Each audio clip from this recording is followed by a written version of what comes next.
أعوذ بالله من الشيطان الرجيم.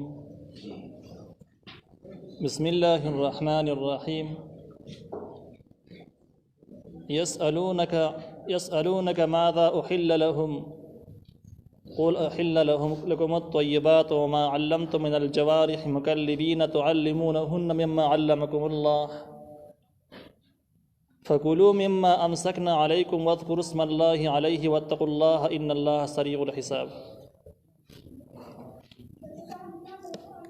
سورة المائدہ سلورم نمبر آیت. په دې آیاتونو کې هغه څیزونو ذکر کیږي چې کم د حلال والي او د حرام والي سره متعلق دي، خو د هغې مضمون د ښکار سره دی.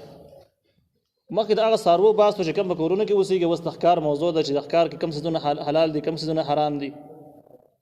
او صحابه کرامو تپوس هم د ښکار په باره کې کړی و چې ډېر څیزونه موږ ته معلوم شو چې هغه په کورونو کې حلال دي او ځینې قسمونه چې که حرام هغه موږ وپېژندل. خو اوس بله مسله دا ده چې هغې تعلق د ښکار سره دی چې کله موږ ښکار کوو او په دې کې موږ سپي استعمالو، بازونه استعمالو، نو په دې کې ډېر څیزونه داسې دي چې کله سپی لاړ چې څیز ونیسي هلته کې وجلی یې مړی راغستی، دا موږ دپاره څنګه دی؟ باز پسې لاړ شي یو شی ونیسي او مړ کړی حلالولو نه مخکې دا به څنګه وي؟ نو دې ځای کې د هغې جوابونه دي. الله تعالی و یسألونک تپوس کې ستانه ماذا احل لهم چې څه شی حلال دی د دوی دپاره په ښکار کې. قل ورته وایه احل لکم الطیبات، حلال شوي دي ستاسو دپاره پاک څیزونه. طیبات دا طیبون جمع ده. طیب هغه شي ته ویلی کېږي چې هغه جسماني او روحاني نقصان پکې نه وي، هغې د طیب وایي. چې کله جسماني نقصان لکه ماران لړمانان نو دا به خبایثو کې دی، یا د هغې روحاني نقصان وي د انسان په اخلاقو باندې اثر کوي لکه سپي ګیدړان دا شیزونه راواله. نو چې کوم شیز کې جسماني او روحاني یو نقصان هم نه وي نو هغه طیب دی. او طیبات شریعت حلال کړي دي، او چې کوم جسماني او روحاني نقصان لري هغې حرام کړي دي. ځکه اسلام د انسان مکمل خیال ساتلی د خوراکونو هم د اخلاقو هم د ژوند د هرې مرحلې خیال ساتلی دی. نو کوم څیزونه چې په دغه طریقه باندې طیبات یې حلال دي. طیبات چې کوم دي دا کوم شي ته ویلی کېږي؟ یعنې دا به سړی څنګه معلوموي چې دا طیبات دي او دا خبایث دي؟ د دې یوه طریقه دا ده چې د انسان کم روغ طبیعت چې کوم دی، سالم طبیعت سلیمه، دا په هغې سره هم ډېر څیزونه معلومیږي. لکه د انسان فطرت دا مني چې سپی مردار دی، د انسان فطرت دا مني چې چینجي او مږې دا شیزونه مردار دي، پیشوګان مردار دي، چې کم سالم طبیعت دي. او دا طبیعت کله کله ګنده کېږي، په ګنده ماحول کې ګنده کېږي. لکه هغه انسانان چې داسې ملکونو ته سفر یې وکړي هلته پاتې شي چې هغه پیشوګان او سپي مږې خوري او دوی ورسره وخوري، نو دوی ته بیا دا ګنده نه ښکاري، د اقتصادي خلک شي دوی ته بیا ګنده نه ښکاري. نو بیا په اسلام باندې اعتراضونه شروع کړي چې په اسلام کې دا شی حرام دی، هغه شی حرام دی، دا چې موږ سپي نه خورو پیشوګان نه خورو نو زموږ اقتصاد به خراب شي، دا خبرې بیا راپیدا شي. نو کم طبیعت سلیمه چې کوم یو شی بد ګڼي نو هغه خبیث دی، چې کوم ښه ګڼي او مینه ورسره لري دغه طیب دی. بیا ځینې څیزونه داسې دي چې د هغې خباثت پټي ښکاره په طبیعت سره هم نه معلومیږي. د هغې د معلومولو دپاره بیا طریقه دا ده چې د انبیاو سیرت به وګورئ چې پیغمبرانو دې باره کې څه ویلي. دا پاک مخلوق دی، لوی مخلوق دی، آسماني هدایت ورته شوی دی چې هغې دې باره کې څه ویلي چې دا ټیک دی که ناټیک دی. نو چې هغه لیول باندې راواخلي نو بیا خبایث موږ چې کله تاریخ ته وګورو د پیغمبرانو به د خرو نه ځان ساتو، کچرو نه به ځان ته به یې نه خوړلو، داسې ډېر څیزونه دي چې هغه به یې نه خوړل. موږ ته د هغې نه پته لګي چې دا هم په خبایثو کې شامل دي او دا هم ټیک څیزونه نه دي. دریم نمبر خبایثو دپاره نبي علیه السلام یو قاعده کلیه په حدیث کې بیان کړې ده، او هغه دا ده چې کم حیوانات چې هغه ماتول کوي، ماتونکي ځناور او مرغۍ دا حرام دي، نو بیا په ماتونو کې دا ګیدړان او شرمخان دا ټول څیزونه پکې شامل شو. دغه شان ته هغه مرغۍ چې کوم نورې مرغۍ ماتوي غوښه په پنجه کې وړي، پنجه کې چې کوم شی غوښه وړي دا هم حرام دی. نو په دغه کې بیا کاغ او کارغه او باقي ټول پکې شامل شو. یو خبره داسې مشهوره ده چې مخو کې کونډۍ نه ده حرام، مخو کې کونډۍ څه اعتبار نشته، بلکې د اعتبار د پنجې له ده چې کوم شی په پنجه کې غوښه وړی شي نو دا خبایثو کې راځي. نو بیا کارغه مخو کې سیده ده، د کاغ مخو کې سیده وي خو دا غوښه په پنجه کې وړي نو به دا شیزونه په حرامو کې راځي. دغه شان طوطي مخو کې کږه ده، کونډه ده، خو دا غوښې مخې نه وړي، دا ماتول نه کوي، نو دا په پاکو مرغو کې شمار دی. او دغه شان ده کې د مرغو معلومولو دا قاعده کلیه شو. نو دا د طیبات او د خبائث د معلومولو لنډه طریقه شوه. الله تعالی وایي وما علمتم من الجوارح مکلبین تعلمونهن. اوس دا مسله ده چې دغه طیبات څیزونه تاسو په ښکار کې نیسئ، ښکار په ذریعه باندې حاصلوئ. نو په دې کې چې کوم تاسو ژوندي ګیر کړه الله کړه خو ټیک شو، خو چې کوم ژوندي ګیر نه کړه نو هغې دپاره څه حکم دی؟ د هغې دپاره 4 شرایط ذکر کېږي چې په دې شرایطو باندې برابر وو نو که دا مړ شوی حلال شوی نه نو هم ټیک دی، او که دغه شرایط پکې موجود نه وو نو بیا به مردار شمارېږي، پاک به نه شمارېږي. اولنی پکې دا ده چې مکلبین تعلمونهن، کم جوارح چې د جوارح هغه حیوانات ته ویل کېږي چې کم ښکاري. جوارح جرح نه دی، جرح هغه زخم ته وایي. هغه ځناور چې کم ښکاري ځناور نور څیزونه ماتولی شي ګیرولی شي، دغه جوارح که سپي دي او که بازونه دي او که هر شی چې دی دغه به تاسو راواخلئ مکلبین، تاسو به یې ولېږئ په ښکار پسې. اول شرط دا ده چې مکلبین تاسو به یې لیږونکي. که یو سپی په خپله باندې تللی او ښځې نیوللی او مات کړی دی ورته پروت دی او سا پکې نشته او تا بیا موندلو، دا حرام دی. البته چې سا پکې یو تا حلال کړه خو حلالولو خو جدا مسله ده، د هغه موضوع ده چې کوم حلال نه شي نو بیا څنګه دی. مکلبین معنا چې کوم دا نه تفسیر جلالین کله په لیږلو سره چې دا تا لیږلی او په خپله مرضۍ باندې تلی نه.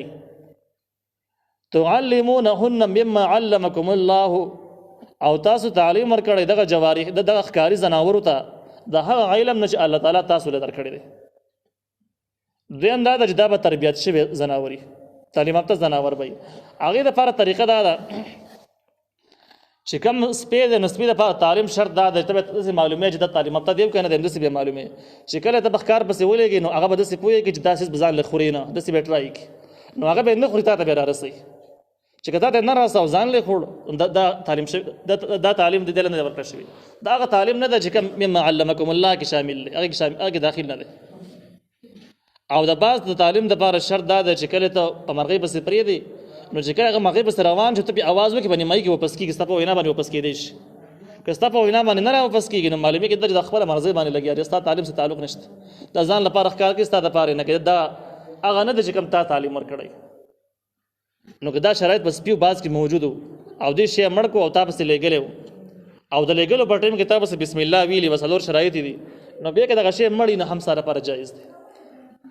او که دغه شرایط پکې نه وو یا دغه سپي داسې دي چې جوارح مکلبین نه دي، په خپله تلي تا نه دي لېږلي یا تا لېږلي دي خو هغه داسې دغه نه تربیت شوي نه دي چې ښه ستا لپاره وساتي، بلکې ځان لې خوري او ښځې وجلی دی نو ستا لپاره جایز نه دی. الله تعالی وایي فکولو مما امسکنا علیکم، فکولو نو خورئ مما هغه څه امسکنا علیکم چې هغې ساتلی ستاسو دپاره. دا پکې دریم شرط شو چې که ستاسو دپاره ساتلی نه و هلته کې تاسو نس کړی و ځان له نو ستا دپاره بیا حلال نه دی.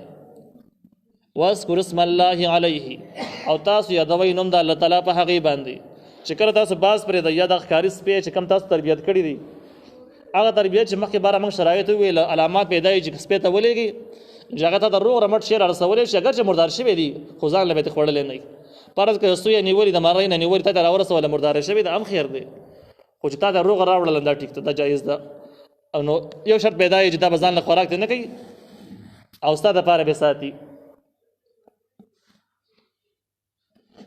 مکلبین مخکې بنګ باره کې شرطونه کې یو دا ووایي چې مکلبین تاسو به لیږونکي یئ. دویم دا چې داسې تعلیم هم ورکړی چې هغه به تاسو دپاره ښه ساتي. بس پوه کې شرط دا دی بعضونه کې دا رسي چې په نیمایي کې به واپس کېدی شي ستا په وینا باندې. او دریم شرط دا دی چې مما امسکنا علیکم تاسو دپاره به ساتلی مات کړی به نه. واذکر اسم الله علیه، یادوئ نوم د الله تعالی په دې باندې په وخت د لیږلو کې. بعض پرېږدئ سپی تاسو به د الله نوم واخلئ، هغې نه بعد چې کوم شی مړ شو نو ټیک دی جایز دی. که تاسو د الله نوم نو یاد کړی نور شرایط برابر شو خو د لیږلو په ټیم کې د الله نوم نو یاد شو بیا هم څیز مردار دی. دې ځای کې 4 شرایط عام علماو دې ځای نه معلوم کړي دي. امام ابو حنیفه رحمه الله ورسره 5م شرط هم مني او 5م شرط هغه د من الجوارح نه معلوموي چې جوارح هغه ځناور ښکاریانو ته ویل کېږي چې هغه زخم جوړولی شي، زخم کولی شي. نو لهذا چې کوم ځناور بل نور حیواناتو لره زخمي کولی نه شي هغه مکلبین نه دي، هغه به جوارحو کې شامل نه دي. وایي د جرح د ټکي نه معلومېږي دا چې د کوم ښځې نیولی دی د سپي دی باز نو دا به زخمي کړی هم یې د دې نه به یې هم تلي اګر چې تا به حلال کړی نه وي خو د بل زخم نه به یې نه تلي او دغه څیز به تا ته رسولی. نو د دې شرط مطابق که دا سپی او باز لاړه یو ښځې ونیو نور شرایط برابر دي، خو چې کله ښځې راوړل مړی کې داسې ځای نه نیولې دی چې یعنې د بیخي بهېدلې نه ده، روغ رمټه پکې ایساره شوې ده. د امام ابو حنیفه رحمه الله د قول مطابق دا څیز هم جایز نه دی، دا هم حرام شو، بلکې د هغې دپاره شرط زخمي کولو او هغه شرط پکې موجود نه شو. نو دغه څلور پنځه شرایط چې کله پکې موجود شو او ښځې ته مړ بیا موندو نو ټیک دی. د دغې نه علاوه دا حرام دی. دو څیزونه داسې دي چې هغه مړه به یي خو جایز به یي، د ذبح نه بغیر به جایز وي، او هغه به حدیث سره ثابت دی چې نبي علیه السلام فرمایي چې احل لکم میتتان السمک والجراد، تاسو دپاره دوه مړه څیزونه داسې دي چې هغه هم حلال دي، هغه کې یو میی دی او بل ملخ دی چې د دا ذبح نه غواړي، دا داسې جایز دي تاسو دپاره. باقي څیزونه چې ذبح پې ونه شي هغه حرامي. اليوم احل لکم الطیبات واتقوا الله، د الله تعالی نه ویریږئ، ان الله سریع الحساب، یقین الله تعالی زر حساب کوونکی دی. دا واتقوا الله د دې وروستنۍ جملې کې دې خبرې ته اشاره ده چې په دغه طریقه باندې ستاسو دپاره ښکار خو جایز دی، خو د الله نه ویرېږئ، په ښکار پسې به داسې نه پسې کېږئ چې هغې کې تاسو داسې حد ته ورسېږئ چې منځونه پکې قضا شي، د دین کارونه پکې پاتې شي، یا دې منزل ته تاسو ورسېږئ چې دې ته هم نه ګوره چې دې بچي کړي دي او دې نه دي کړي، په دغه رحم او کرم باندې هم نه یئ. نو په دې حالاتو کې واتقوا الله، د الله نه ویرېږئ، داسې ښکار به نه کوئ. او ځکه چې الله تعالی زر حساب کوونکی، دا مه وایه چې قیامت لري دی، بس دا مرګ او حساب تا سره شروع کېږي. اليوم احل لکم الطیبات، نن ورځ حلال شوي دي ستاسو دپاره پاک څیزونه. طیبات باس به بره مو چې د انسان فطرت یې ښه ګڼي. دویم صحابه کرام، تابعین، نبی علیه السلام، مخکیني پیغمبرانو هغې ته ټیک ویلي، جایز یې ورته ویلي. او دریم په دغه هغه شرایط هغه کولیاتو کې شامل نه چې کوم نبی علیه السلام د حرامو دپاره ویلي دي چې پنجه کې به غوښه وړي او یا ماتول به کوي، چې په دغه کې شامل نه. او دریم شرط دا دی، څلورم شرط چې د جسمانی او روحاني نقصاناتو پکې نه وي. دغه خبره چې راجع مشورې دا طیبات شو. طیبات ستاسو دپاره حلال دي، نن ورځ به حلال شو. د نن ورځې حلالولو مطلب دا دی چې د نن ورځې نه واخله، د قیامته پورې تاسو دپاره حلال دي. اوس نوې وحي نه راځي چې دا تاسو باندې منسوخ شي او حرام شي، داسې نه کېږي، بلکې دا څیزونه تاسو دپاره د قیامته پورې اوس حلال دي.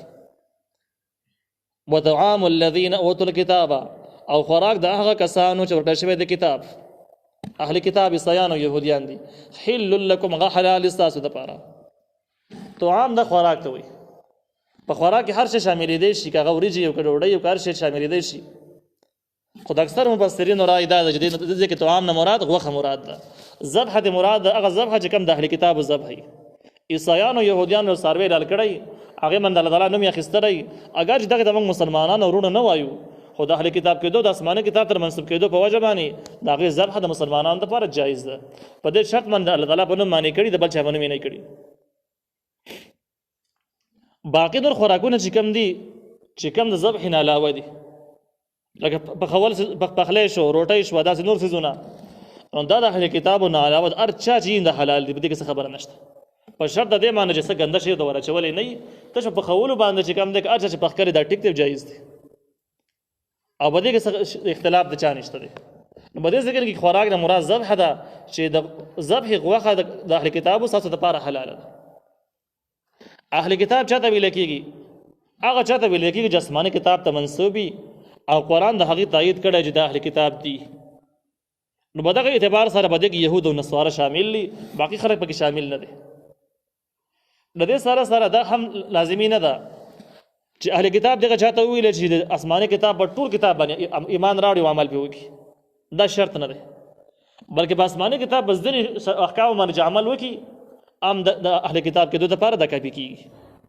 او په دې باندې معرف القرآن ډېر تفسیري بحث کړی دی، هغې شواهد هلته کې موجود دي. حاصل یې دا شو چې اهل کتاب عیسایانو یهودیانو ذبح ستاسو دپاره حلاله ده. وطعامکم حل لهم، ستاسې ذبح د هغوی دپاره حلاله ده. وطعامکم حل لهم دا ټکې ورسره دې دپاره ووایو چې څنګه ستاسو ذبح د هغوی دپاره یقیني حلاله ده، داسې د هغوی ذبح ستاسو دپاره هم جایز ده او ثابت ده. تشبیه شوله. والمحصنات من المؤمنات والمحصنات من الذين اوتوا الكتاب من قبلكم، او هغه پاک دامنې ښځې من المؤمنات چې مؤمنانې مسلمانان دینداره ښځې دا تاسو دپاره په نکاح سره جایز دي. والمحصنات من الذين اوتوا الكتاب من قبلكم او هغه پاک دامنې ښځې چې د هغه کسانو نه چې هغه ورکړل شوی د کتاب ستاسو نه وړاندې عیسایانو یهودیانو کې چې کومې دینداره ښځې دي هغه هم نکاح تاسو لپاره جایز دی د محصنات المؤمنات موضوع مخکې تېره شوې ده 15مه سپاره کې هلته موږ ویلو چې دې سره نکاح جایز دی دې ځای کې د محصنات المؤمنات دې دپاره ووایو چې د اهل کتابو زنانو کې چې کومې دینداره عیاشې ښځې نه وي د هغې سره نکاح ستاسو دپاره داسې جایز دی لکه څنګه چې مسلمانانو کې دینداره ښځو ته تاسو نکاح جایز دی یقیني دی او د هغې دپاره شرایط دا دي اذا آتیتموهن هر کله تاسو ورکوئ هغوی ته اجورهن مهرونه په مهر سره جایز کېږي په نکاح سره هسې نه محسنین تاسو به سره نکاح کوئ یو به نکاحي دویم به ورسره مهري غیر مسافحین بغیر د زنا کولو نه مسافحین هغه چاته ویل کېږي چې په ښکار ډاګه باندې په عیاشۍ سره لګیایي ولا متخذي اخدان او نه پټې یارانې نیونکي دا دوه خبرې به ترې منفي شي نو کم شرایط چې مثبت شرایط دا دي چې دې سره به نکاح کېږي او هغې ته به مهر ورکړه کېږي منفي شرایط دا دي چې بډاګه او پټه یارانه پکې نه وي ومن یکفر بالایمان چا چې انکار وکړو د ایمان نه یعنې د دې احکامو نه منکر شو د احکام یې نه منل چې کوم دې ذهن کې تېر شو چې هغه د حراموالي د حلالوالي موضوع ده نو حرامو ته حلال وایو حلال ته حرام وایو او په دې کې د قرآن تایید یې نه کوو نو دا کفر شو او کله چې کفر یې وکړو نو فقط حبیط عمله برباد شو عملونه د ده چې کوم عمل دی هغه ضایع شو عمل ضایع کولی په دوه طریقو سره دی یو دنیایي اعتبار سره هم عمل ضایع کېږي دنیا کې سړی حج کړی د هغې نه بعد داسې وکړي د فرضو نه منکر شو یا د حرامو نه منکر شو نو اوس د حج چې کوم دی نو هغه ضایع شو دې که دوباره اسلام راوړي او دوباره مسلمانېږي نو حج به دوباره کوي دغه شان د کې د مسلمانۍ په حالت کې د مسلمان زنانه سره نکاح شوی دی دې د فرضو نه منکر شو او فرض ته فرض نه ویل یا حرام ته حلال نه ویل بلکې جایز ورته ویل دسه د کافر شو او د دې کفر په حالت کې د نکاح هم مات شو بس بغم دوباره کول غواړي دای دنیوي احکام دي دغه څنګه د په دې حالات کې مړ شو توبه و نخ کله نو بیا احکام دادي چې د تیر ایمان او منځونه هر څه ضایع شوي دي اوس به دا د مسلمانانو په اداره کې نه دفن کېږي د جنازه به نه کېږي د سپارل نشته د تلاوت کول رکوع ویل نشته دی د احکام مکمل بدل شو مسنون کفن چې کوم د نارینه دپاره 3 کپړې د زنانو دپاره 15 کپړې دغه کفن به ورته نه ورغونډولی کېږي په شرعي طریقه به قبر نه کني بلکې یو کاندې ته بیا ورباد شي ځکه په دنیا کې عمل ظاهر یې څه اعتبار ولا نشته او په آخرت کې خبره واضح ده چې الله تعالی به جهنم ته واچي او جنت نه به محروم پاتې شي نو الله تعالی فقط حبیط عمله د عمل برباد شو وهو في الاخره من الخاسرين او دا په آخرت کې تاوانیانو نه تاوان دي چې جنت لوی نعمتونه جاغیره سړی محروم شي جهنم لمبو ته ولېږي د ښکاره تاوان دی بس